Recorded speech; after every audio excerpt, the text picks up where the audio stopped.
Pro boxing fans, we are here in London at the Wasserman Boxing HQ, St George Groves. How are you, sir? How's things? Yeah, I'm good, thank you. Real good, real good. It's like I like it here at Wasserman. So here at the Wasserman offices, I walked through here for the very first time, maybe in 2013 or maybe the beginning of 2014, just after my first fight with Froch. A friend of mine, Anthony Agogo, was being looked after by the guys here, so I came down, I saw Dean, I saw Duncan, I saw the crew, and them guys started working with me and bringing me in commercial deals, which I'd never had before. Commercial deals. I was looking at David Hay, who was the heavyweight champion of the world, and he had Park Plaza looking after him, free hotels, free this.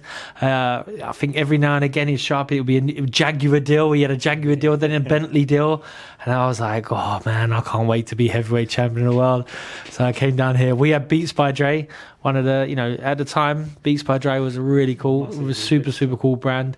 So you had a commercial deal with them. They used to take care of us, and I think we were one of the first to do a deal with JD Sports, which we did the Duffer of St George. So yeah, you've seen that on the shorts. They organised the bus at Wembley. They've come a long way in boxing, and I came a long way with them. So after that, they started doing a lot of managing of fighters. They ended up managing the tail end of my career. They brokered my deal to go into the World Boxing Super Series. Now they have a full-on division, Wasserman Boxing. They've swallowed up the Sauerland brothers, brought them along, kept them clean, kept them honest. Nissa and Sauerland, Nissa and Calla, who I worked with as well in my pro career, signed with the Sauerland brothers, for the last 3-4 years of my career. So Wasserman Boxing is essentially here because of me. I built this place without laying one brick. I like that. I like that way of thinking. Let's talk about your fighter. Actually, you've actually stepped in and started to manage and get involved in fighters now. Lucas Rohrig is one of your fighters, someone that we've been introduced to, and exciting times for yourself, exciting times for Lucas. Yeah, absolutely, really exciting times for both of us. So Lucas is from my amateur boxing club, Dale Youth, who I go down on a Sunday morning, I volunteer. I see my old coach there, Mick Delaney, still slipping and sliding, bobbing and weaving. Meet up with some of the old boys that I used to know from my boxing days who are coaching, or maybe even just a bit of keep fitters down there. But there's a whole load of new talent coming through. Lucas Rohrig was one of them, and then when he expressed a desire to turn professional, I was like, man, it's got to be with me. It's got to be with me. And I wasn't a trainer at the time. We spoke about who we could possibly train with. I said, look, I can manage myself. I've got loads of great contacts. I know where a career needs to go, like the path you need to take to get to the top. And you have the potential to get to the top, but there's so many things at play that could go wrong. We spoke, I asked Shane McGuigan. I thought about London and who are the coaches that I know in London. Ultimately, it's only the ones that you've really worked with that you can really know. Shane said no. He said he didn't. He wanted to manage him. He said, I only train people I manage. So I said, I better train him then. Obviously it's a commitment to become a coach. It's a full-time job. You see this person day in, day out, working with them, and I always thought I could be a good coach. I thought I understand boxing. I've been studying it long enough. I've been coaching the guys at the amateur gym. I've been coaching a few other people in the sort of private sector, if you will.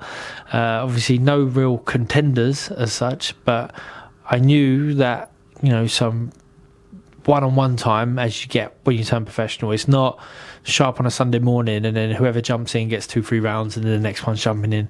We'll be there day in, day out, 10, 12 rounds, working, building, as well as see what I could do for you managerially. So far so good. He's 5-0 as a pro, made his debut in December. Boxed Joel McIntyre, a seasoned pro, got a great stoppage win. And then, from there, I've tried to keep him busy. So 5 fights in six or so months. He was going to box again this weekend, but a little hand niggle in his last fight up in Newcastle. We decided, let's not push the boat out here. Go away, have a nice holiday, relax, come back refreshed, and we'll look to get out again in September. So he's recently done a deal with Wasserman Boxing. That's why I'm here. That's why Lucas would be here if he wasn't sunning himself in Thailand or wherever he may be right now. He's on holiday. I said, right, you keep that holiday business yourself. Let me know when you're back, and don't crash a moped. Don't do this. Don't do something this silly. You're a professional boxer now, son. You end up turning into like grumpy old coach, don't you? So he's done a deal with Wasserman Boxing, which, you know, guys who I know well, I know they've got your best interests at heart, and they know me. You know, they know how I work, and they know my expectations at times, and they know what I've got envisioned for Lucas. They know at the rate I believe he can be moved and pressed and pushed, and it's nice. You know, it's nice. Me and Lucas work out of our amateur boxing club with my old coach Mickey Delaney still there from time to time. You know. Nissa Sauerland lives 30 yards one way, and Kalle Sauerland lives 50 yards the other way. You know, it's a local. If they ever want to come in and have a look, say, "I mean, come down, bring the boys down, bring everyone in." So, yeah, there's that familiarity with me, and I think, yes, I've got to be honest, I'm loving it. Like it's challenging. It's a change of pace. You know, I've still got a young family. I've got 2 young boys, but Lucas is a great role model for those guys, for my kids, you know. And when I tell my lads, come, we're going for a run up the hill. No, we're not running today, Dad. I said, come on, you go for a run. And they don't really do it. And then I take them on a Sunday morning and they watch the guys run around the hill, and then they fall over, and I go, look, when you say you're tired, that is being tired, lads. That is, and they're like, all right, yeah. But then I have to keep, I have to keep reminding them about myself, though. I'm like, and I used to do that, and I did it a lot faster than them guys, you know. I have to, yeah. They can't forget that their dad of course. Didn't always have, like, you know, a couple extra rolls. Yeah, Yeah, that's life after boxing, right? Oh, it's definitely life after boxing. I know you've got to shoot off, so we're just going to make the rest of it really quick for yourself if possible. Your good old mate Crawford's been out in Saudi, interviewing Canelo. That's been a good turn for you guys. Look, and I mean, in the sense that you guys have gone on to do your own separate podcasts and gone into that media space, the YouTube space a bit more. We can see the evolution that's happening, and, you know, these channels are actually outgrowing some numbers of, you know, some of the broadcasting numbers.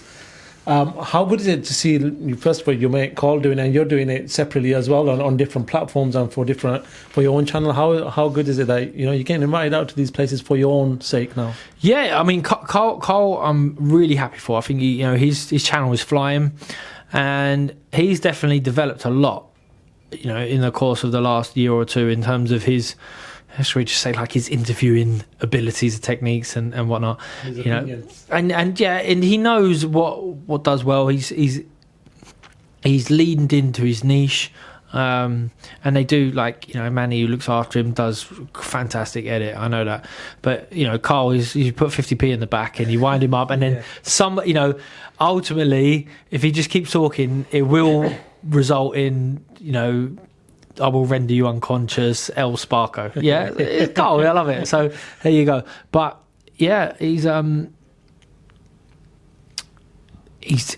now been brought in, I think, by Ring Magazine. I don't know whether he's kept himself separate or what, but he's now getting access to the best fighters, and as you know, we all know, it's almost impossible to get access to the right people at the right time. It must be easy for you guys, right? You guys are former fighters. I'm sure there's that sort of relationship that you. No, definitely not. No.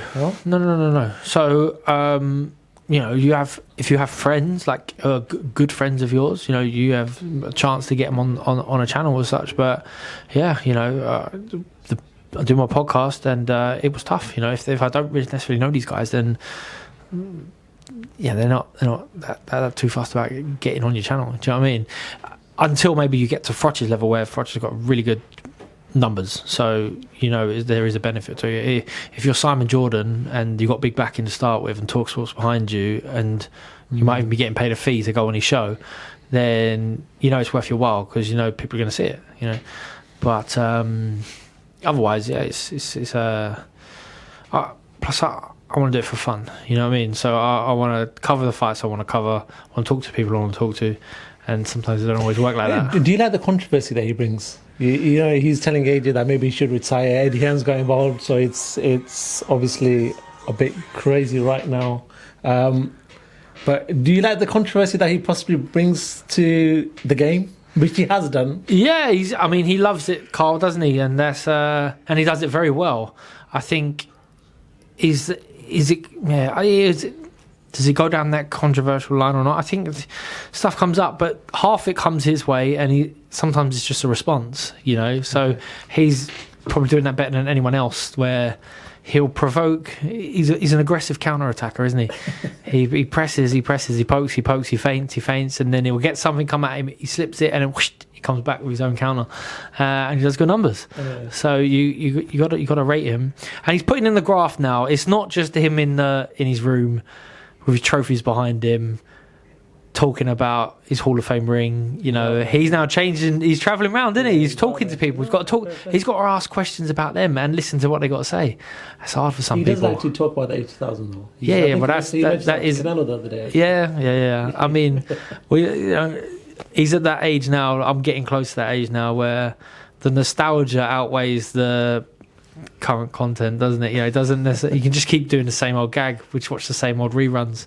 You know, you put The Office on for me any day of the week. I don't need to. I know the words inside out. I still love it. So that's Froch now. Froch is the Alan Partridge. Quickly before I let you go, quick two predictions: Canelo-Crawford and Usyk-Dubois.